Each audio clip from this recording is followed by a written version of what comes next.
Details చూద్దాం. సిటీలో group 3 పరీక్షలు తొలి రోజు ప్రశాంతంగా ముగిశాయి. ఉదయం 10 గంటల నుంచి మధ్యాహ్నం 12:30 గంటల వరకు పేపర్ 1 ఎగ్జామ్ రాయగా మధ్యాహ్నం 3 గంటల నుంచి సాయంత్రం 5:30 గంటల వరకు పేపర్ 2 పరీక్ష జరిగింది. రేపు ఉదయం పేపర్ 3 పరీక్ష జరగనుంది. 5.36 లక్షల మంది అభ్యర్థులు పరీక్ష రాశారు.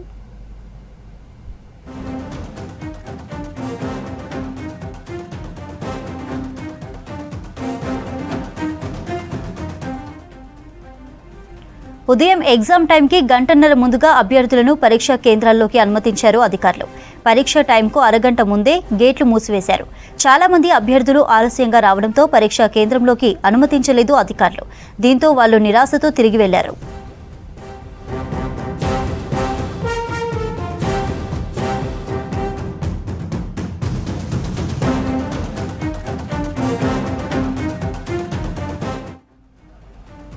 గ్రూప్ 3 పరీక్షా కేంద్రాల పర్యవేక్షణ బాధ్యతలను జిల్లా కలెక్టర్లు, ఎస్పీలకు అప్పగించింది రాష్ట్ర ప్రభుత్వం.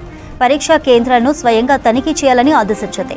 దీంతో పరీక్షల కోసం కలెక్టర్లు, ఎస్పీలు భారీ బందోబస్తు ఏర్పాటు చేశారు.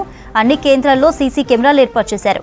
వాటిని టీజీపీఎస్సీ ఆఫీస్కు కనెక్ట్ చేసి నేరుగా పర్యవేక్షించేలా చర్యలు తీసుకున్నారు.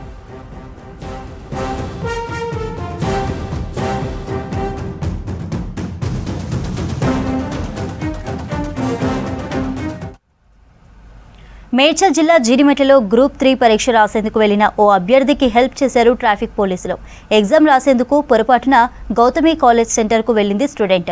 తన పరీక్షా కేంద్రం బాలాజీనగర్లోని గీతాంజలి కాలేజ్ అని తెలుసుకుని ఇబ్బంది పడుతుండగా ట్రాఫిక్ సీఐ శ్రీనివాస్ విషయం తెలుసుకుని వెంటనే తన వాహనంలో సమయానికి ఎగ్జామ్ సెంటర్ దగ్గరికి చేర్చారు. సీఐ శ్రీనివాస్కు థ్యాంక్స్ చెప్పి కాలేజీ సెంటర్లోకి వెళ్లిపోయింది విద్యార్థిని.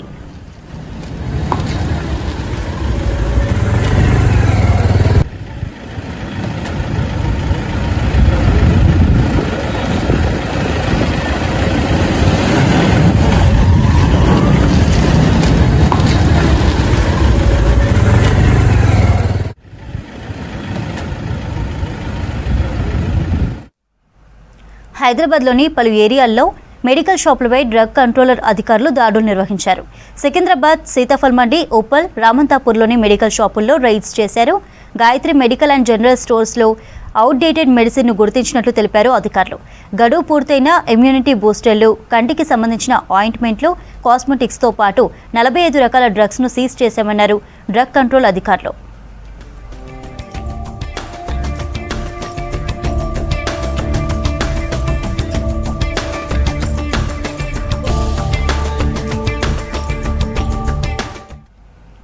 ఫ్రీ లాంచ్ పేరుతో హైదరాబాద్లో మరో భారీ మోసం బయటపడింది. కొంపల్లిలోని భారతీ బిల్డర్స్ దగ్గర ల్యాండ్ 450 మంది కస్టమర్స్ ల్యాండ్ కొనుగోలు చేశారు. ఒక్కొక్కరు 40 లక్షలకు పైగా చెల్లించి ల్యాండ్ కొంటే ఇప్పటి వరకు భారతీ బిల్డర్స్ వాళ్ళు రిజిస్ట్రేషన్ చేయలేదని బాధితులు ఆరోపించారు. దాదాపు 200 కోట్ల విలువైన భూములను కాజేసే కుట్ర చేస్తున్నారన్నారు. భారతీ బిల్డర్స్ ఫైనాన్షియర్ సునీల్ అహుజా నివాసం దగ్గర బాధితులు ధర్నా చేశారు. భూబకాసురుడు సునీల్ అహుజాను వెంటనే అరెస్టు చేయాలని డిమాండ్ చేశారు. తమకు ప్రభుత్వం న్యాయం చేయాలని కోరారు. గతంలో ఇదే విషయంపై పోలీసులకు ఫిర్యాదు చేసినా పట్టించుకోలేదన్నారు బాధితులు.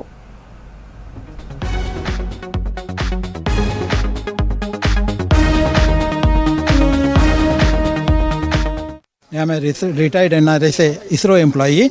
నాకు వచ్చిన 15 లక్షల రూపాయలు నా బెనిఫిట్స్ 32 సంవత్సరాలు చేసిన తర్వాత వస్తే మా కూతురికి ఇల్లు ఇప్పిద్దామని 5 లక్షలు మళ్ళీ 2 లక్షలు కట్టి మళ్ళీ 2 లక్షలు రివైజ్ అయిపోయింది. హెచ్ఎండిఏ వాళ్ళు చేయడం లేదు. నువ్వు ఇవాళ తీసుకొచ్చి 2 లక్షల రూపాయలు కడితే నీ ఫ్లాట్ ఉంటుంది, లేకపోతే ఉండదని బ్లాక్మెయిల్ చేస్తే సచ్చి చెడి తీసుకొచ్చి 14.5 లక్షలు కట్టానండి. Retired employee after working 32.5 years in ISRO hard and money తీసుకొచ్చి వాళ్ళ చేతిలో పెడితే నా కూతురు వాళ్ళ పిల్లల గురించి అయితే ఈ రకాలుగా మోసం చేశాడు. మాకు వచ్చిన పెన్షన్లలో మాకు అవన్నీ పోన్ చేయడం ఎంత వస్తుంది అని చేశారు సార్. మమ్మల్ని ఈ రకంగా బాధ పెడుతున్నారు. ఎక్కడ పోయినా కానీ ఇదే చెప్తున్నారు. Just they are taking the complaint, nobody is filing the registration FIR. Land మీద రైట్స్ మొత్తం హౌజాకి వెళ్ళిపోయినాయి. మా కస్టమర్స్ కాకుండా ఏజీబీ అనేసి మేము అడిగిన ప్రతిసారి 4 years నుంచి మేము ఇన్వెస్ట్ చేసి పెట్టాము. మేము అడిగిన ప్రతిసారి రేపు కడుతున్నాము, ఎల్లుండి స్టార్ట్ అవుతుంది, లేకపోతే నెక్స్ట్ వీక్ స్టార్ట్ అవుతుందని చెప్తున్నాడు. లేకపోతే ఈ పండుగ కాదు, దసరా కాదు, దీపావళి కాదు, సంక్రాంతి అని చెప్పుకుంటూ వచ్చాడు. బట్ ఆయన చేయలేదు. అందరం కలిసి ఒకసారి మేము మామూలుగా పేట్ బషీర్బాగ్ పీఎస్కి వెళ్ళాము. అక్కడ కేసు ఫైల్ చేయమంటే సివిల్ కేసు చేయమని చెప్పారు. మేము ఓకే అని చెప్పేసి వాళ్ళే సజెస్ట్ చేశారు ఈఓడబ్ల్యూకి వెళ్ళండి అని చెప్పారు. ఈఓడబ్ల్యూలో మేము కేసు ఫైల్ చేసాము, సిసిఎస్లో కేసు ఫైల్ చేసాము. కేసు ఫైల్ చేసినాక కూడా వాళ్ళు ఛార్జ్ షీట్ ఏం ఫైల్ చేయట్లేరు. వాళ్ళు ఆల్రెడీ 3 months ఎంతో అయిపోయింది ఆల్రెడీ మేము ఫైల్ చేసి కూడా. అపార్ట్ ఫ్రమ్ ఈ 3 members ఈ ఆహుజా ఎవరైతే ఉన్నారో మెయిన్ ఫైనాన్షియర్ ఉన్నారో ఆయన దగ్గర ఎంత లోన్ తీసుకున్నది వీళ్ళు చెప్పట్లేరు, ఎంత ఇవ్వాలనేది ఆహుజా సార్ చెప్పట్లేడు మాకు. అయితే వచ్చిన ప్రతిసారి ఆహుజా ఓన్లీ కోర్ టీంని కలుస్తుండే, ఆయన అందరినీ కలవకపోతుండే. ఎందుకంటే 450 మందికి నేను ఆన్సర్ చెప్పలేను, మీరే రిప్రజెంటేటివ్ ఒక 10 మంది రండి నేను చెప్తాను చెప్పేసి ఒక 10 మంది వెళ్తుండే సార్ దగ్గరకు, ఒక 10 మంది దగ్గర వెళ్తుండే. మేము ఎవరు వెళ్ళినా కానీ ఒక 4 కాదు ఏవో 6 months నుంచి ఆయన తిప్పించుకుంటూనే ఉన్నాడు ఆహుజా సార్. ఆయనకు కావాల్సిన ప్రతి డేటా ఇచ్చారు, ప్రతి డేటా ఎంఓఈతో సహా, జిరాక్స్ ఎంఓఈ కాపీస్ ఒక 10 times మేము ఇచ్చాము. ఎంఓఈలు జిరాక్స్ కాపీస్ 10 times ఎంఓఈ ఇచ్చాము, 10 times వ్యాలిడేట్ చేసుకున్నాడు ఆయన. మీ పైసలు మేము ఇస్తాము, ఏడి పోవు అన్నట్టు మాట్లాడాడు ఆహుజా సార్. మొన్నటిదాకా మేము సెటిల్ చేస్తాము, మీరు యూనియన్ ఫామ్ కాండి అని చెప్పారు. యూనియన్ కూడా ఫామ్ అయినాము, ప్రెసిడెంట్ ఎన్నుకున్నాము, వైస్ ప్రెసిడెంట్ ఉన్నారు, అందరూ ఉన్నారు. అది కట్టన్ ప్రాజెక్ట్కే ఆయన యూనియన్ ఫామ్ చేయమన్నాడు. ఎందుకు చేయమన్నారో తెలియదు మాకు. శివరామకృష్ణ వాళ్ళతో డీల్ చేసేసి సెటిల్ చేస్తున్నారు. సెటిల్ చేయండి, ఐదర్ ప్రాజెక్ట్ కంటిన్యూనే చేయమని చెప్పండి, లేకపోతే మా రిఫండ్స్ అని ఇవ్వండి. 90% రిఫండ్సే అడుగుతున్నాం మేము. ఈ భారతీ బిల్డర్స్ వాళ్ళు ఏదో ప్రాజెక్ట్ కడుతున్నారు అంటే నేను ఒక 31 lakhs ఇన్వెస్ట్ చేశాను అవుట్ రైట్గా. అండ్ మా కజిన్ ఇన్వెస్ట్ చేస్తుంటే నేను చేస్తున్నాడు కదా అని చెప్పేసి సరే బ్లైండ్గా నేను ఇన్వెస్ట్ చేశాను చూసుకోకుండా, బ్యాక్గ్రౌండ్ చెక్. ఎందుకంటే నా అల్లుడు ఈ also invested in. So 31 lakhs out రైట్గా ఇన్వెస్ట్ చేశాను. దాని తర్వాత మధ్యలో ఒకసారి వచ్చినప్పుడు అడిగాను ఏంటి ప్రాజెక్ట్ ప్రోగ్రెస్ లేదు అంటే ఇప్పుడు అవుతుంది అప్పుడు అవుతుంది what ever. So then end of the day I came to know these guys are fraud. I'm pulling all my investments back.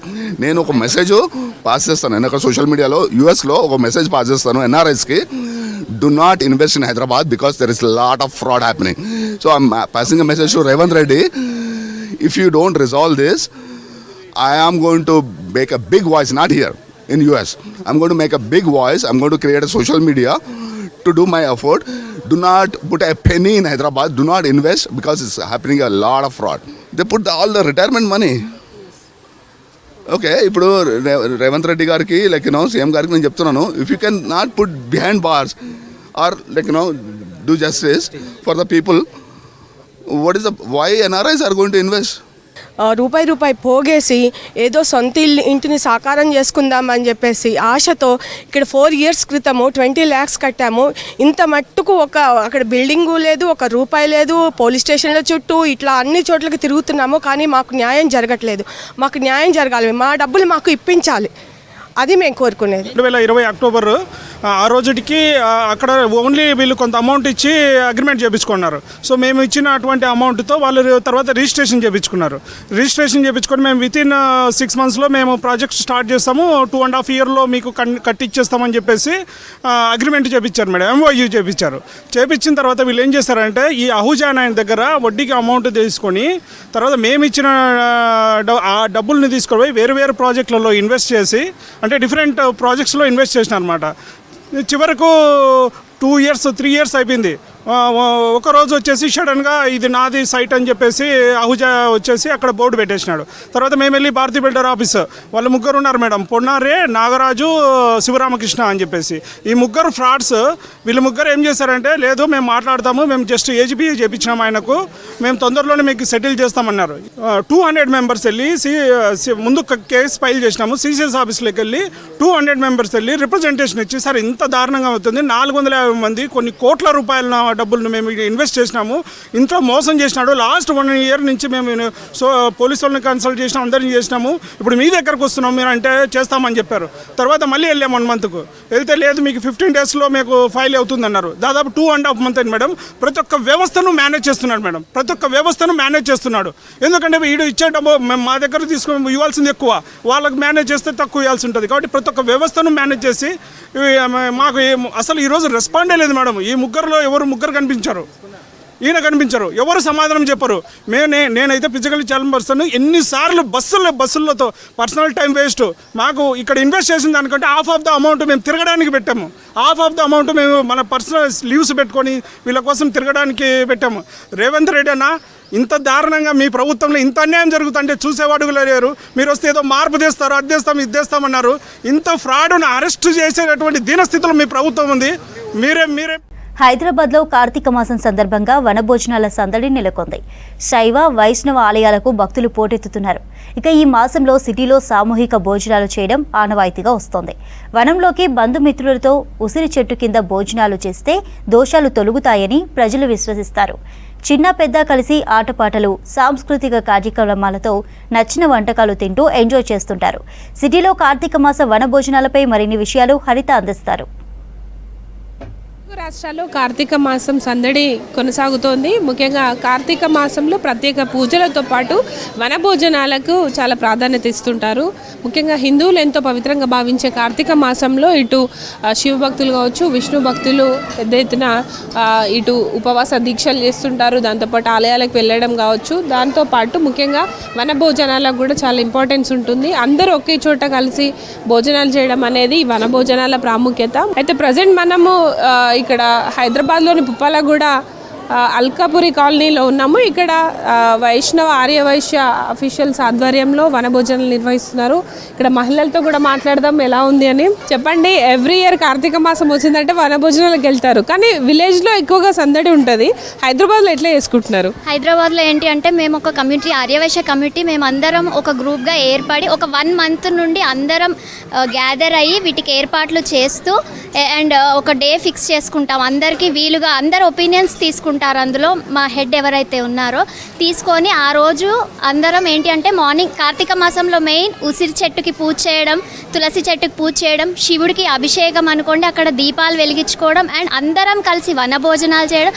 అదే కాకుండా ఇక్కడ అందరికీ ఎంటర్టైన్మెంట్ అంటే పెద్దవాళ్ళకి, పిల్లలకి, ఆడవాళ్ళకి, మగవాళ్ళకి ప్రతి ఒక్కరికి గేమ్స్ కండక్ట్ చేస్తారు. అలానే ఇక్కడ ఉన్న పెద్దవాళ్ళు ఎవరైతే వచ్చారో వాళ్ళు చాలా మంచి మంచి మాటలు చెప్తూ ఉంటారు. ఎలాంటి పూజ చేయాలి, ఏ శ్లోకాలు, అలా చాలా మంచి విషయాలు అయితే తెలుసుకుంటాము. మేడం, మీరు చెప్పండి, మీరు చిన్నప్పుడు కానీ చూసినప్పుడు ఎట్లా అనిపించేది కార్తీక వనభోజనాలంటే? వంటలు చేసుకుంటామండి, స్వీట్లు చేసుకుంటాము, దీపారాధన చేస్తాము, తులసి పూజ, ఉసిరి పూజ, చెట్టుకు పూజ చేసుకుంటాము, వత్తులు వెలిగించుకుంటాము. కార్తీక మాసము ఉసిరి చెట్టు కూడా గౌరమ్మను పెట్టుకొని వత్తులు ముట్టించుకుంటాము. బాగా సందడిగా ఉంటుంది. పిల్లలతోనే సంతోషంగా ఉంటాం. సత్యనారాయణ వ్రతాలు కూడా చేసుకుంటాం విలేజ్లో ఉన్నప్పుడు. ఎట్లా ఉన్నాయి మరి ఇక్కడ భోజనాలు? బాగున్నాయి భోజనాలకి. చెప్పండి మేడం, ఎట్లా అనిపిస్తుంది? వన భోజనాలు అంటే చెట్లలోకి పోయి తినేటోళ్ళు, ఇప్పుడు అంతా కూడా అపార్ట్మెంట్ కల్చర్ అయిపోయింది. ఇట్లా గ్యాదర్ అవ్వడం ఎలా అనిపిస్తుంది? చాలా బాగా అనిపిస్తుందండి. కొత్త వాళ్ళు కూడా పరిచయం అవుతారు, కొత్త విషయాలు నేర్చుకుంటున్నాము. ఉసిరి చెట్టు పూజ ఈ దాదాపు 3 years నుంచి ఈ వనభోజనాల కార్యక్రమం చేస్తున్నాము. 2 years బ్యాక్ బీరప్ప టెంపుల్లో చేసాము. ఈ ఇయర్ ప్లేస్ చేంజ్ కావాలని తులజారాబాగ్ టెంపుల్లో చేస్తున్నాము. మీరు చెప్పండి, ఏమేమి చేసిరు? మరి వంటలే ముఖ్యం కదా వనభోజనాలు అంటే.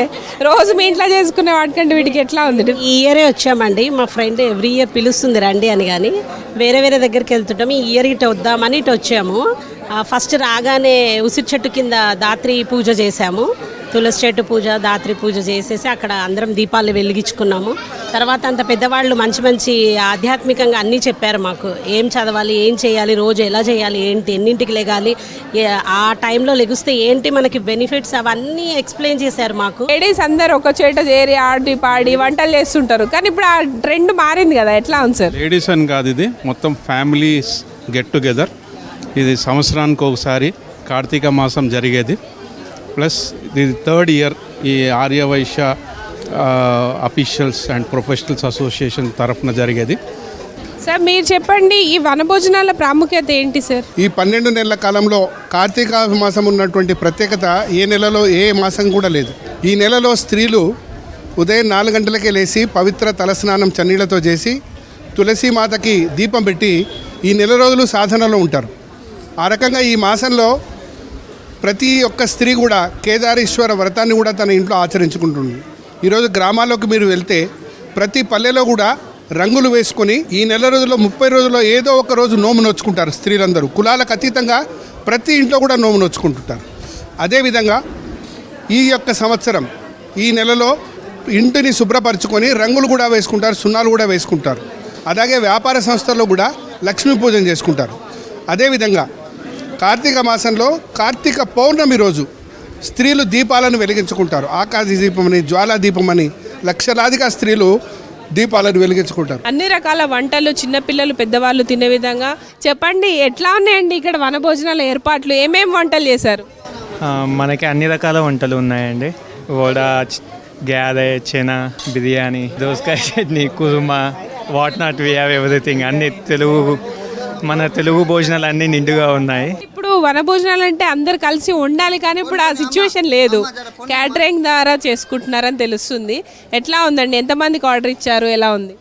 ఇది మనము 300 మెంబర్స్కి చేసామండి.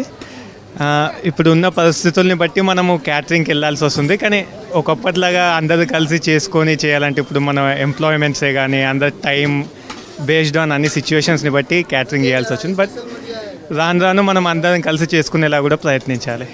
కార్తీక మాస వనభోజనాలను ఏర్పాటు చేయాలి, అందరిని ఒక దగ్గర గ్యాదర్ చేయాలంటే అసోసియేషన్ ప్రెసిడెంట్ గారు ఉన్నారు, వాళ్ళతో కూడా మాట్లాడదాం. అసలు ఎన్ని రోజులు టైం పట్టింది? ఈ బిజీ లైఫ్ స్టైల్లో ప్రతి ఒక్కరు కూడా బిజీ ఉంటారు.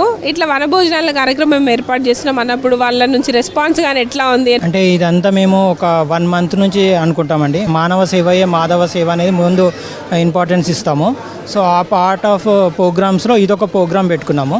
సో ఫస్ట్ ఏంటంటే మేము ఒక 1 మంత్ ముందు షెడ్యూల్ ప్లాన్ చేసుకుంటాము.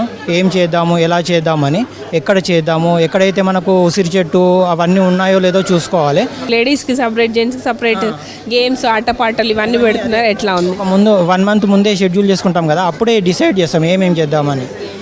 ఈరోజు ఒక పిల్లలకని సపరేట్గా, సీనియర్స్కి సపరేట్గా, మళ్ళీ లేడీస్కి సపరేట్గా ఇవన్నీ గేమ్స్ ప్లాన్ చేసాం. బాల్ రోల్ ఓవర్ అని. సో బాల్ వాళ్ళ దగ్గరికి వెళ్ళినప్పుడు ఆ మ్యూజిక్ ఆగినప్పుడు వాళ్ళు పాటలన్నా కానీ పద్యాలే కానీ అలాంటివన్నీ చేస్తాం. లైక్ పాటలు పాడడం, డ్యాన్స్ చేయడము, ఇలాంటివన్నీ ప్లాన్ చేస్తాం అనమాట. సో వీళ్ళకు గిఫ్ట్స్ కూడా ఉంటాయి, మళ్ళీ గిఫ్ట్స్ కూడా ఇస్తాము. సో ఇవన్నీ ఏంటంటే మనము వాళ్ళకు ఇన్స్పిరేషన్ లాగా ఉండాలని అలాంటి గిఫ్ట్స్ ఇస్తాం. ఈ వనభోజనాలని కార్తీక మాసంలో నిర్వహించడం హ్యాపీగా ఉందని ఇక్కడ నిర్వాహకులు చెప్తున్నారు. ఇది ప్రజెంట్ హైదరాబాద్లో కార్తీక మాస వనభోజనాలకు సంబంధించిన ఇన్ఫర్మేషన్. కెమెరా పర్సన్ అనిల్తో హరిత, V6 న్యూస్, హైదరాబాద్. రాష్ట్ర ప్రభుత్వం ప్రతిష్టాత్మకంగా చేపట్టిన సమగ్ర కుటుంబ సర్వే విజయవంతంగా కొనసాగుతోంది. నవంబర్ 6న ప్రారంభమైన ఈ సర్వే 12 రోజుల్లోనే 58% పూర్తయినట్లు తెలిపారు అధికారులు. సర్వేలో భాగంగా 1,16,14,349 ఇండ్లను గుర్తించినట్లుగా తెలిపారు. అన్ని వర్గాల సంక్షేమం కోసం చేపట్టిన సర్వేకు ప్రజల నుంచి మంచి స్పందన లభిస్తోందన్నారు సర్వే అధికారులు.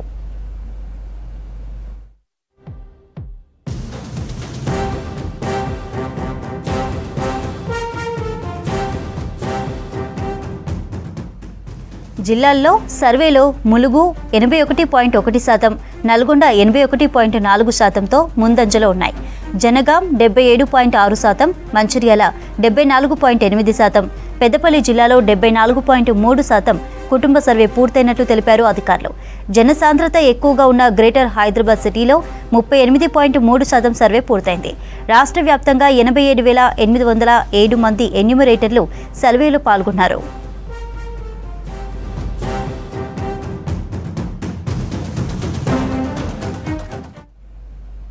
జీహెచ్ఎంసీ పరిధిలో సమగ్ర కుటుంబ సర్వే కొనసాగుతోంది. ఇప్పటి వరకు 9,60,656 ఇండ్లలో సర్వే పూర్తి చేశారు అధికారులు. ఇవాళ 1,19,400 ఇండ్లలో సర్వే వివరాలు సేకరించారు. ఇవాళ బంజారాహిల్స్లో ఉంటున్న హైదరాబాద్ జిల్లా కలెక్టర్ అనుదీప్ కుటుంబ వివరాలు సేకరించారు అధికారులు. సర్వే పూర్తి చేసిన ఫామ్స్ను స్ట్రాంగ్ రూమ్స్లో భద్రపరుస్తున్నారు అధికారులు.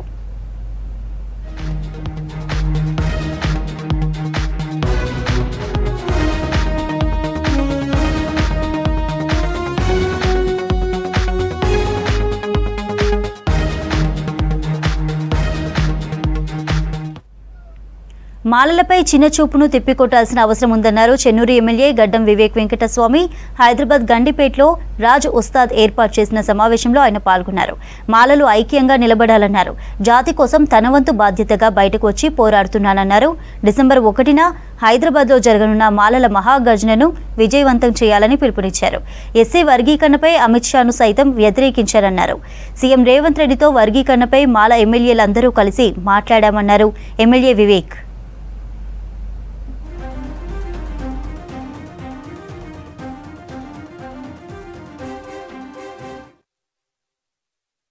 రాజకీయ నాయకుడు కేవలము ప్రజల ఒత్తిడితోని ప్రజల కోసం సేవ చేయాలి, ప్రజల ఓట్లు కావాలి, మాకు ప్రజలతో ఉండామని చెప్పి వాళ్ళు ఎప్పుడు కూడా వివరిస్తుంటారు. అందుగురించి ఈ సమయం, ఎందుకంటే నాకు అనిపించింది, అరే మనము జాతికి, మా నాన్నగారు అయితే చాలా కొట్లాడినారు దళితుల కోసము, ఎప్పుడు అడగలేదు మాలనా మాదిగానా అని ఎప్పుడు అడగలేదు. 75,000 మందికి గుడిసెలకు ఇప్పించినప్పటికీ, 40,000 ఉద్యోగాలు ఇప్పించినప్పుడు ఎప్పుడు కూడా ఎవరు ఏ జాతి అని అడగలేదు. వారు పని చేసుకొని ఇంటికి పోయి ఉంటారు, ఎక్కడ గొడవ పెట్టుకోరు, ఎవరితో జోక్యం చేసుకోరు. అది చూసి మనల్ని ఏదైతే కించపరుస్తున్నారో, మనల్ని ఏదైతే చిన్న చూపు చూస్తున్నారో, మనల్ని ఏదైతే పక్కదారి పెడుతున్నారో, దాని వ్యతిరేకంగా మనమందరం కలిసినప్పుడే మనము మన సత్తా చూపించుకోగలుగుతాము. అందుగురించి మేమందరం కూడా సంఘాలలో, నేను ఎప్పుడు కూడా సంఘాలకు ఒక ఆదేశం ఇచ్చేది, మీరందరు కలిసి ఉంటే నేను ఉంటాను, మీరు కలిసి లేకుంటే మేము ముందుకు వచ్చే లాభం లేదు. ఎందుకంటే మీకు అందరు తెలుసు, రాజకీయ నాయకుడు ఎప్పుడైతే నిర్ణయం తీసుకుంటాడో, ప్రజలు ఉన్నప్పుడే ఆయన ఇంకా ఎక్కువ జోష్తోని పనిచేయగలుగుతాడు. కానీ ప్రజలు లేనప్పుడు మనమే ఒక్కలమే పోయి కొట్లాడితే ఎక్కడ లాభం లేదు. మీరు 10 సంఘాలు పెట్టుకుంటే 10 సంఘాలలో 10 మంది 100 మంది ఉంటే కానీ 100 మంది ఉంటారు ఒక్కొక్క సంఘంకి. కానీ 10 సంఘాలు ఒకటే అయితే 100 మందితో తీసుకుంటే 10,000 మంది అవుతారు. సో ఆ స్ట్రెంగ్త్ ఏదైతే ఉందో, మాలాల ఏదైతే స్ట్రెంగ్త్ ఉన్నదో మనం చూపించేది అవసరం ఉన్నది. అది చూపించాలంటే ఒక నిర్ణయం మనం అందరం తీసుకోవాలి. ఏది ఏమైనా కానీ ఎప్పుడైతే మాలాల జాతి కోసం మనము కమిట్మెంట్ ఇవ్వాలి, మనము జాతి కోసం పనిచేద్దాం. మనం ఏదేమైనా కానీ ఈ చిన్న ప్యాంప్లెట్లో మన పోస్టర్ ఉన్నదా, మనకు స్టేజ్ మీద కూర్చోబెట్టుకున్నారా, మనము త్యాగం చేయాలని చెప్పి, త్యాగం మన దాంట్లో లేకుంటే మనము మన జాతిని మనం కాపాడు. హైదరాబాద్లో డిసెంబర్ 1వ తేదీన జరగనున్న మాలల సింహ గర్జనను విజయవంతం చేయాలన్నారు ఎస్సీ వర్గీకరణ వ్యతిరేక కమిటీ చైర్మన్ మన్నె శ్రీధర్. రంగారెడ్డి జిల్లా రాజేంద్రనగర్లోని లైబ్రరీ దగ్గర నిర్వహించిన నియోజకవర్గ మాలల సమావేశానికి ముఖ్య అతిథిగా హాజరయ్యారు. వర్గీకరణ పేరుతో మాలలకు జరుగుతున్న అన్యాయంపై తమ గలం వినిపించాలన్నారు. మాల సోదర సోదరీమణులు అధిక సంఖ్యలో పాల్గొని సభను విజయవంతం చేయాలన్నారు Manne Sridhar.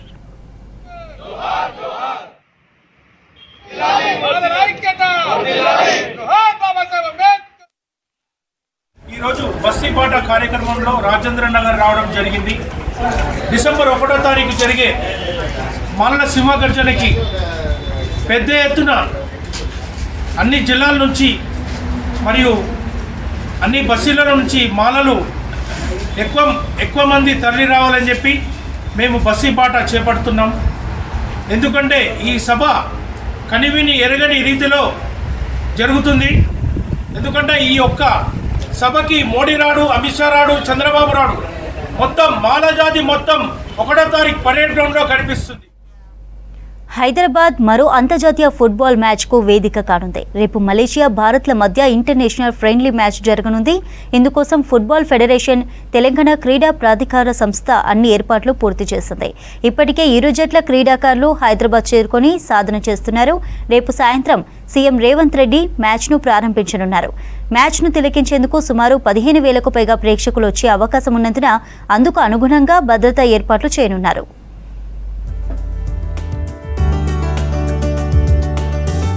India versus Malaysia. తెలంగాణలో ఈ విధంగా ఇంటర్నేషనల్ మ్యాచెస్ గతంలో కూడా మొన్న ఏర్పాటు చేసినాం. అదేవిధంగా ఇప్పుడు ఇండియా వర్సెస్ మలేషియా ఏర్పాటు చేస్తూ ఉన్నాం. ఒక 57 సంవత్సరాల తర్వాత సంతోష్ ట్రోఫీ కూడా ఈరోజు మన తెలంగాణకు రావడం జరిగింది. తెలంగాణలో రోజుకు కూడా స్పోర్ట్స్ ఏ విధంగా ముందుకు పోతుందో మీరు అందరూ చూస్తున్నారు. తెలంగాణను భారతదేశంలోనే స్పోర్ట్స్లో నెంబర్ 1 స్థాయిలో ఉంచడం అన్నదే మన ముఖ్యమంత్రి రేవంత్ రెడ్డి గారి ఆశయం. ఖచ్చితంగా రాబోయే ఒలింపిక్స్లో తెలంగాణ నుంచి గోల్డ్ సాధించే విధంగా ఈరోజు తెలంగాణలో ఉండేటువంటి క్రీడాకారులను ఏ విధంగా ముందుకు తీసుకెళ్తున్నామో మీ అందరూ చూస్తూనే ఉన్నారు. అదేవిధంగా సీఎం కప్ ద్వారా తెలంగాణలో గ్రామ స్థాయి నుంచి సీఎం కప్ మొదలు పెడుతున్నాం. ముఖ్యమంత్రి గారి సంవత్సరం డిసెంబర్ 7వ తారీఖు 1 year పూర్తి చేసుకునే సందర్భంగా సీఎం కప్ కూడా ఏర్పాటు చేస్తున్నాం. గ్రామ స్థాయిలో, మండల స్థాయిలో, జిల్లా స్థాయిలో, రాష్ట్ర స్థాయిలో కూడా ఏర్పాటు చేయబోతున్నాం.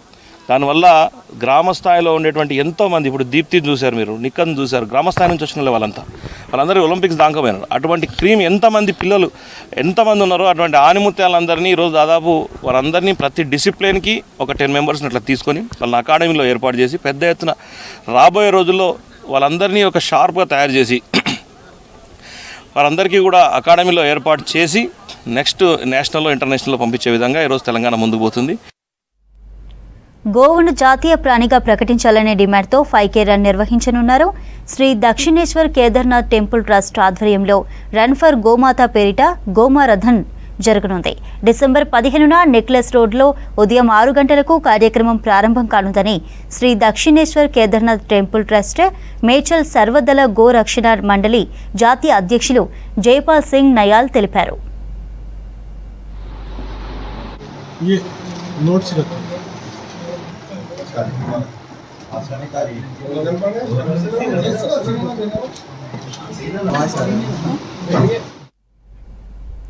హైదరాబాద్ కాచిగూడలో రోడ్డు ప్రమాదం జరిగింది. ఓ వ్యక్తి బైక్పై అతివేగంగా వచ్చి మరో ర్యాపిడో బైకర్ని ఢీకొట్టిన ఘటనలో 2 మృతి చెందారు. ర్యాపిడో బైకర్ MGBS సమీపంలోని కలీఖబార్ ప్రాంతానికి చెందిన రామ్దాస్ నాయక్వాడే, మరో వ్యక్తి రాజన్న సిరిసిల్ల జిల్లాకు చెందిన చంద్రశేఖర్గా గుర్తించారు పోలీసులు. తీవ్ర గాయాలైన 2ని ఆసుపత్రికి తరలించారు. చికిత్స పొందుతూ మృతి చెందారు. ఘటనపై కేసు నమోదు చేసి దర్యాప్తు చేస్తున్నట్లు తెలిపారు పోలీసులు.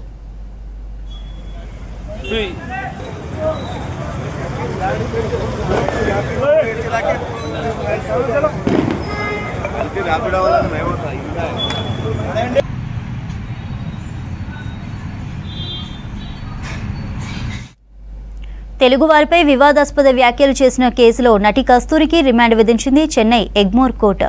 హైదరాబాద్ శివారు పుష్పాలగూడలో కస్తూరిని అరెస్టు చేసిన చెన్నై పోలీసులు ఆమెను కోర్టులో హాజరుపరిచారు. కస్తూరికి ఈ నెల 29 వరకు రిమాండ్ విధించింది కోర్టు. కస్తూరిని ఫుజల్ సెంట్రల్ జైలుకు తరలించనున్నారు పోలీసులు.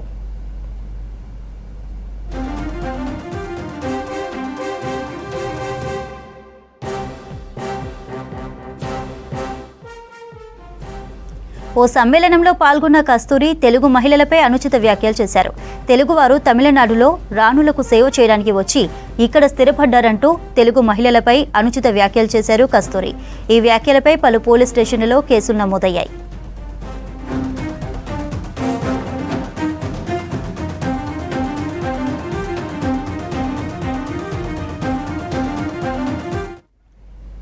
డెబ్బై 78 ఏళ్ల స్వాతంత్ర దేశంలో బీసీలకు రాజ్యాధికారంలో పూర్తిస్థాయి వాటా దక్కలేదని బీసీ సంక్షేమ సంఘం జాతీయ అధ్యక్షులు ఆర్ కృష్ణయ్య అన్నారు.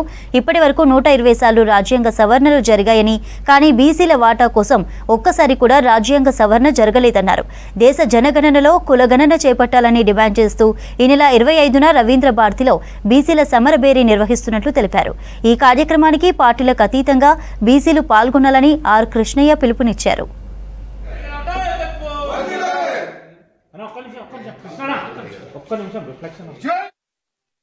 రాజ్యాంగ రచన సమయంలో బీసీలకు అన్యాయం జరిగింది. అదేవిధంగా అనేక సార్లు 76 సంవత్సరాలు 121 సార్లు రాజ్యాంగాన్ని సవరించారు. కానీ బీసీల అభివృద్ధి గురించి, బీసీల వాటా గురించి ఒక్కసారి కూడా రాజ్యాంగాన్ని సవరించలేదు. అందుకే దేశంలో ఉన్న, రాష్ట్రంలో ఉన్న బీసీలందరూ గుర్తించాలి, మనము అణచివేత కింద, కనిపించని దోపిడీ కింద, కనిపించని అణచివేత కింద, కనిపించని వివక్షత కింద మనం అందరం జీవిస్తున్నాం. మనం తెల్లబట్టలు వేసుకున్నాం, బండ మీద తిరుగుతున్నాం, కార్లలో తిరుగుతున్నాం అని అల్ప సంతోషం కాదు. 100 కోట్లలో ఉన్నోళ్ళు 100 కోట్లకు పోయారు, 100 కోట్లలో ఉన్నోళ్ళు 1000 కోట్లకు పోయారు. బీసీలు మాత్రం ఇండస్ట్రీ లేదు, పరిశ్రమలు లేవు, కంపెనీలు లేవు, వ్యాపారాలు లేవు. అదే వ్యవసాయం, అదే చేతి వృత్తులు, అవే కుల వృత్తులకానే జీవిస్తున్నారు. అందుకే బీసీలకు అన్ని రంగాల్లో వాటా లభించాలంటే పెద్ద ఎత్తున పోరాటం చేయవలసినటువంటి అవసరం ఉంది. బీసీలు తిని ఇంట్లో వండుకుంటే కాదు, మీరు కష్టపడ్డారు, మీ తల్లిదండ్రులు కష్టపడ్డారు, మీరు కష్టపడుతున్నారు, మీ పిల్లలు భవిష్యత్తులో కష్టపడొద్దంటే వాళ్ళందరూ గొప్ప గొప్ప వాళ్ళు కావాలి. రాజకీయ నాయకులు, పారిశ్రామికవేత్తలు, వ్యాపారవేత్తలు కావాలంటే తప్పనిసరిగా ఒక దశకం లోపల పోరాటం చేయవలసినటువంటి అవసరం ఉంది. పోరాటం ఒక తరంలో చేస్తే వచ్చే తరాల కన్నా న్యాయం జరగడానికి అవకాశం ఉంటుంది. రాజ్యాధికారం అనేది చాలా కంపల్సరీ. అందుకే బీసీలకు రాజ్యాధికారం రావాలంటే స్మూత్గా, శాంతియుతంగా, అహింసా పద్ధతి లోపల. ఎందుకంటే ప్రపంచం లోపల అనేక దేశాల్లో రక్తపాతం ద్వారా, హింస ద్వారా రాజ్యాధికారంలో పీడిత కులాలకు అధికారం వచ్చింది. చైనాలో కానీ, రష్యాలో కానీ, ఫ్రెంచ్లో కానీ, ఏ దేశం తీసుకున్నా భారతదేశం లోపల శాంతియుతంగా అధికారంలోకి రావాలి. అది రావాలంటే మా వాటా మాకు ఇవ్వాలి. హైదరాబాద్కు కృష్ణానది తరలింపు విషయంలో సీఎం రేవంత్ ఆలోచన మంచిదేనన్నారు కేంద్ర మంత్రి BJP state chief Kishan Reddy. పైపులతో కాకుండా కృష్ణానదిని హైదరాబాద్ మూసీ నదిలో పారిస్తే తామే సీఎం ఫోటో పెట్టుకుంటామన్నారు. ట్యాంక్ బండ్ను క్లీన్ చేస్తామని కేసీఆర్ మాట తప్పారని విమర్శించారు.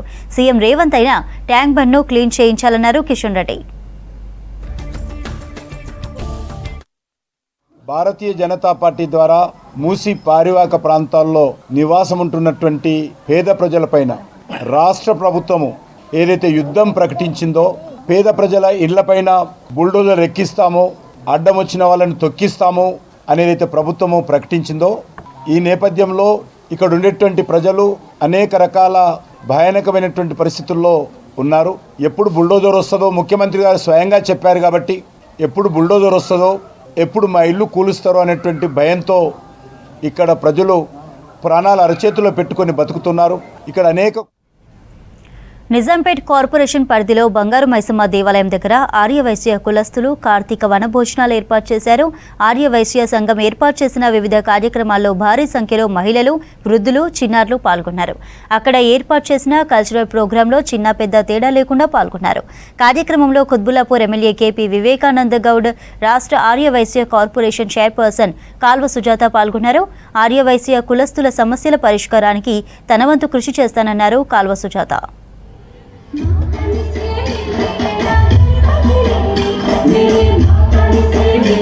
చెరువు మధ్యలో నుంచి రోడ్డు వచ్చినప్పుడు మేము కాలంలో బుర్ర నుంచి వచ్చి ఫస్ట్ ఈ రోజు గుడిపైకి ఎక్కి అక్కడ సర్వే చేసుకొని ఇక్కడైతే మాకు ప్లేస్ బాగుంటుంది వచ్చిన వాళ్ళు నేను ఒకటి నా పేరు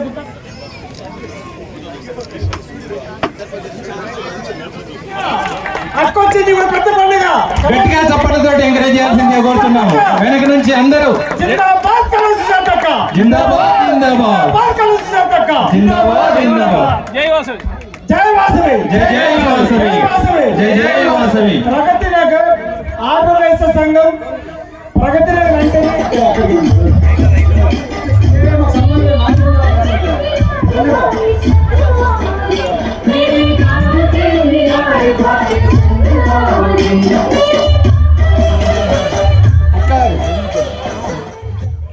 నిజాంపేట్ కార్పొరేషన్ పరిధిలో బంగారు మైసమ్మ దేవాలయం దగ్గర ఆర్యవైశ్య కులస్తుల కార్తీక వనభోజనాలు ఏర్పాటు చేశారు. ఆర్యవైశ్య సంఘం ఏర్పాటు చేసిన వివిధ కార్యక్రమాల్లో భారీ సంఖ్యలో మహిళలు, వృద్ధులు, చిన్నారులు పాల్గొన్నారు. అక్కడ ఏర్పాటు చేసిన కల్చరల్ ప్రోగ్రాంలో చిన్న పెద్ద తేడా లేకుండా పాల్గొన్నారు. కార్యక్రమంలో కుత్బుల్లాపూర్ ఎమ్మెల్యే కేపీ వివేకానంద గౌడ్, రాష్ట్ర ఆర్యవైశ్య కార్పొరేషన్ చైర్పర్సన్ కాల్వ సుజాత పాల్గొన్నారు. ఆర్యవైశ్య కులస్తుల సమస్యల పరిష్కారానికి తన వంతు కృషి చేస్తానన్నారు కాల్వ సుజాత.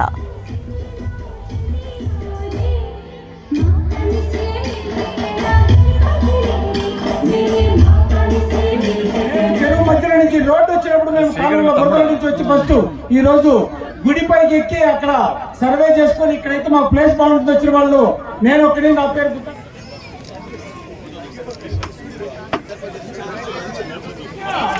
అక్కొచ్చింది పెద్ద పండుగ గట్టిగా చప్పట్లతో ఎంకరేజ్ చేయాల్సిందిగా కోరుతున్నాము. వెనక నుంచి అందరూ జిందాబాద్ కలసి జాతక, జిందాబాద్ జిందాబాద్ కలసి జాతక, జిందాబాద్ జిందాబాద్, జై వాసవి, జై వాసవి, జై జై వాసవి, జై జై వాసవి. ప్రగతి నగర్ ఆర్యవైశ్య సంఘం ప్రగతి నగర్ అంటేనే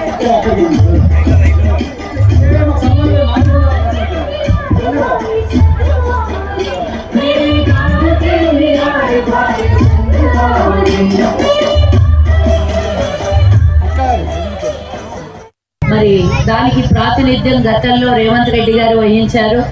అక్కడి నుంచి ఎంపీ అయిన తర్వాత ఆయనకు వచ్చినటువంటి క్రేజ్ రాష్ట్రాన్ని ముఖ్యమంత్రిని చేసింది. నా వంతు భాగస్వామ్యం మరి పార్లమెంటులో నేను కూడా పూర్తి స్థాయిలో పనిచేసి రేవంత్ రెడ్డి గారు ఎంపీ కావడానికి నా వంతు పాత్ర కూడా ఎంతో కొంత ఉన్నది. నా వంతు పాత్ర కాదు, మల్కాజిగిరిలో ఉన్నటువంటి ఆర్యవైశ్యుల పాత్ర.